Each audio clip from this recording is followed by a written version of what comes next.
ये काफ़ी चर्चा में है कि बच्चों में ही थर्ड लहर आएगी। अगर थर्ड लहर आने वाली है तो बच्चों को ज़्यादा इफेक्ट करेगी। किसी भी लहर आ सकती है या नहीं आ सकती, इसके कुछ वैज्ञानिक कारण होते हैं। जैसे क्या किनको इन्फेक्शन हो सकता है, किसको इन्फेक्शन नहीं हो सकता है, जो भी अभी तक एविडेंसेस अवेलेबल हैं उस बेसिस पे हम प्रेडिक्ट कर सकते हैं। या एजेंट, होस्ट, इन्वायरमेंट, इन तीन की हम बात करते हैं। तो पहले मैं होस्ट की बात कर लेता हूँ। यहाँ पे होस्ट मीन्स बच्चे की बात करें।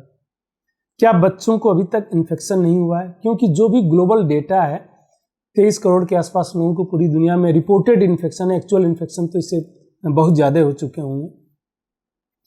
वह ये दर्शाता है कि जिनको एक बार कोविड हो चुका है, जो उससे रिकवर हो चुके हैं, उनमें प्रोटेक्शन जो है काफ़ी लंबे समय तक है, बेटर प्रोटेक्शन है। अगर हम किसी वैक्सीन से कंपेयर करें तो कई टाइम्स उससे जो है, अभी एक स्टडी आई है 1300% ज़्यादा है, 10-20% और 50% नहीं, जो एक बार नेचुरली इन्फेक्ट हो चुके हैं, जिनकी डेथ हो गई है, लेकिन जो रिकवर्ड हो चुके हैं उनमें जो है करीब 1300% के आसपास जो है बेटर प्रोटेक्शन है उनकी।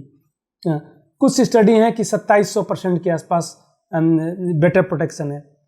तो अगर बच्चे इन्फेक्ट नहीं हुए होंगे तो उनमें कोई भी वेव आ सकती है। अभी जो भी सर्कुलेशन में कोरोना वायरस है, चाहे अल्फा हो, बीटा हो, गामा हो या डेल्टा हो, ये 4 वेरिएंट जो है वेरिएंट ऑफ कंसर्न है पूरी दुनिया के लिए। इस समय जो है सबसे ज़्यादा सर्कुलेशन में जो है डेल्टा वेरिएंट है। और इस टाइप की म्यूटेशंस होते रहते हैं, तो आगे भी और भी आ सकते हैं। लेकिन अगर जो भी एविडेंसेस हैं हमारे पास इस कंट्री में, अभी ICMR ने सीरो सर्वे किया, उसने ये पाया कि बच्चे में भी जो है लगभग उतना ही इन्फेक्शन है जितने बड़ों में हुआ है। जैसे बड़ों में पूरी तरीके से पॉपुलेशन में 68% के आसपास था, और 18 साल से कम के बच्चों में अराउंड 60% के आसपास इन्फेक्शन हुआ। अगर हम इसको नंबर में करें तो हम ये लगता है कि करीब 27 करोड़ बच्चे जो है इस देश में ऑलरेडी इन्फेक्ट हो चुके हैं।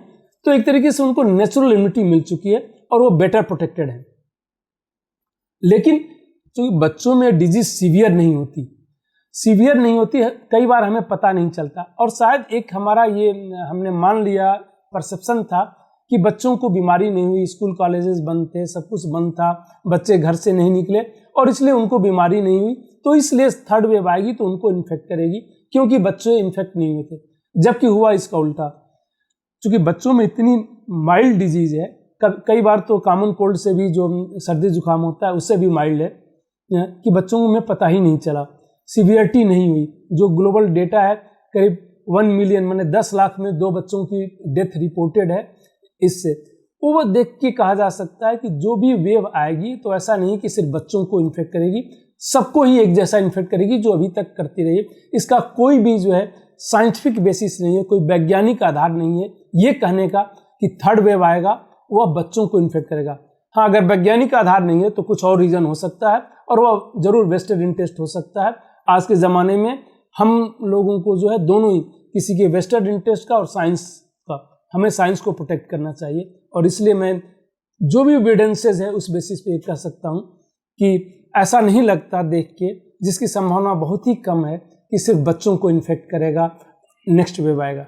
ये RNA वायरस है, और RNA वायरस की एक खूबी होती है कि वह जो है म्यूटेट करता रहेगा, और जब भी रिप्लिकेट करता है मतलब शरीर के अंदर आने के बाद उसकी संख्या बढ़ाने लगता है, और इतनी तेज़ी से बढ़ाता है कि उसमें कुछ एरर हो जाते हैं, वो सीक्वेंस नहीं रहता है, और उसी को हम म्यूटेशंस कहते हैं। ये जो एरर्स होते हैं जब भी संख्या बढ़ाता है वह, उसको ही म्यूटेशन कहा जाता है।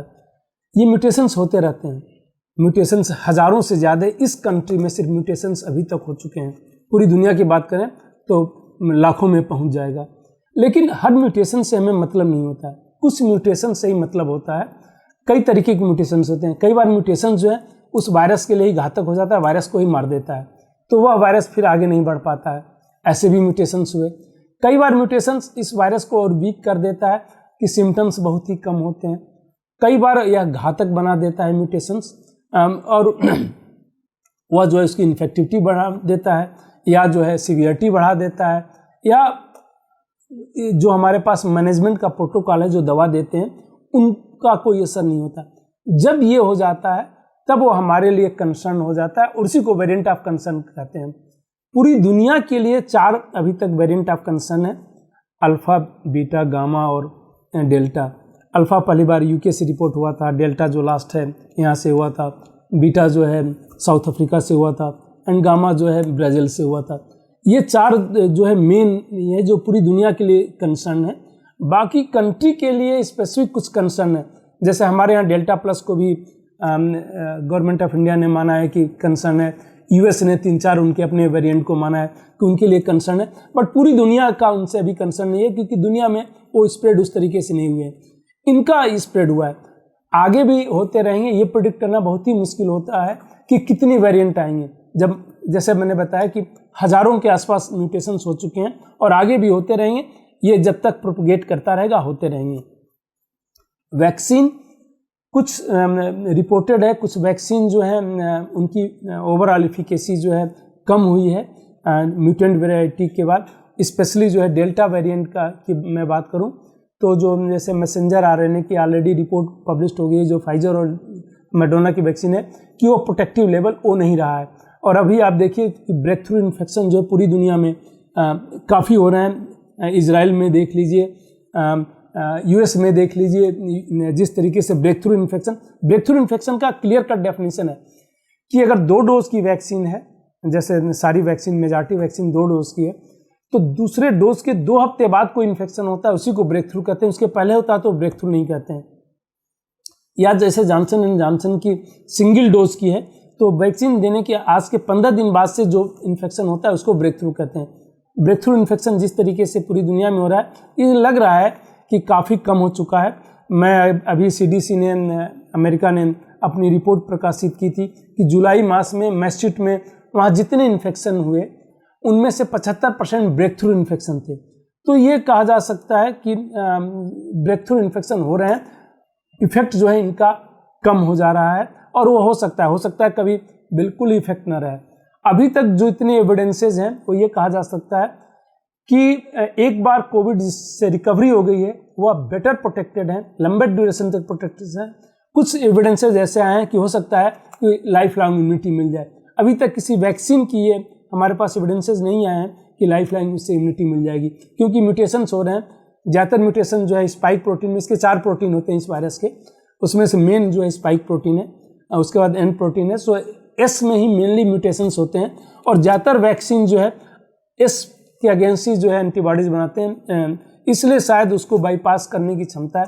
हिंदुस्तान में कुछ वैक्सीन यूज़ हो रहे हैं जो सारे प्रोटीन के अगेंस्ट जो है एंटीबॉडीज़ बनाते हैं, जैसे कोवैक्सीन है, वह जो है होल विरियान है, उसी वायरस को किल करके दिया जा रहा है। तो थोड़ा सा ब्रॉड स्पेक्ट्रम एंटीबॉडीज़ बनता है। प्रोटेक्शन की थ्योरेटिकल मैं कहूँ संभावना ज़्यादा है। ICMR ने डेटा भी रिलीज़ किया कि चाहे वो अल्फा हो, बीटा हो, गामा हो या डेल्टा हो, सब पे जो है यह वैक्सीन इफेक्टिव है। देखिए, जहाँ तक बूस्टर का कंसेप्ट है, बूस्टर का मतलब होता है कि सेम इम्यूनिटी को बूस्ट करना, जो ऑलरेडी एग्जिस्टिंग इम्यूनिटी है उसको बूस्ट करना। जैसे बच्चों में हम देते हैं कुछ वैक्सीन जो है 6 हफ्ते पे, 10 हफ्ते पे और 14 हफ्ते पे बच्चों में देते हैं, DPT देते हैं। 1 साल बाद उसका बूस्टर देते हैं कि उसकी इम्यूनिटी कम होने लगती है, उसको बूस्ट करने के लिए। सेम कंसेप्ट यहाँ भी है कि अगर इम्यूनिटी कम हो रही है तो उसको बूस्ट करने की ज़रूरत है। जहाँ तक मैंने पहले बताया कि जो नेचुरल इन्फेक्शन है उसके बाद इम्यूनिटी जो है लंबे समय तक रह रही है, तो वहाँ बूस्टर का कोई कंसेप्ट नहीं है। हाँ, वैक्सीन देने के बाद जो कुछ डेटा आ रहा है अभी तक, वो ये बताता है कि इम्यूनिटी जो है 6 महीने बाद जो है कम होने लग रही है।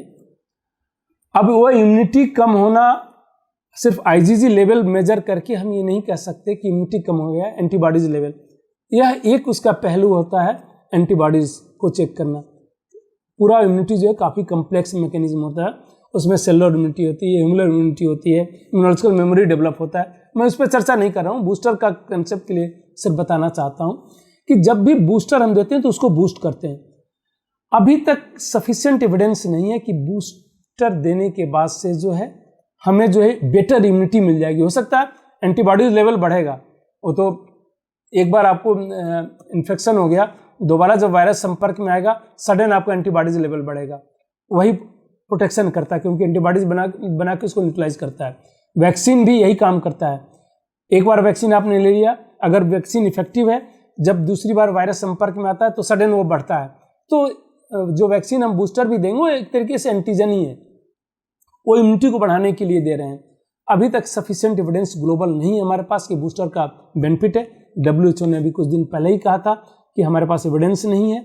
इस कंट्री में भी हम उसके लिए अभी रिसर्च कर रहे हैं, उसका डेटा अभी पब्लिश नहीं हुआ है, कुछ दिन इंतजार कर लीजिए।